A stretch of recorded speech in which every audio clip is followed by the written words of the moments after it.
Фудбалските третолигаши од источната група ќе го започнат овогодишното првенство на 9 септември. Така било одлучено на работниот состанок што во понеделникот вечерта се одржал во Струмица, каде од годинава ќе биде и новото седиште на третолигашката група од Истокот. На средбата станало збор за подготовките за престојното првенство, при што од вкупно 12 присуствувале представници на 10 екипи кои ќе се надпреваруваат сезонава.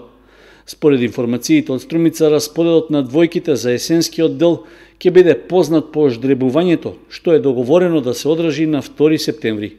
Инаку обврска на клубовите кои ќе се надпреваруваат во третата лига Исток е да уплатат по 70.000 денари на име котизација за учество. Официјалниот настап пак на фудбалскиот клуб Осогово во есенскиот дел од новата сезона започнува со одигрувањето на надпреварот од 16 финалето на Купот на Македонија. Жолто-сините в среда попладне на стадионот Никола Мантов ќе бидат домакини на екипата на Победа од Прилеп, со која веќе одиграа контролен пријателски надпревар во подготвителниот период. Кочанскиот второлигаш на таа средба беше сосема убедлив, совладувајќи го својот противник со 6:0. Сепак останува да се види дали ваквиот резултат бил вистински одраз на подготвеноста на играчите или пак лош ден што го имале прилепчани.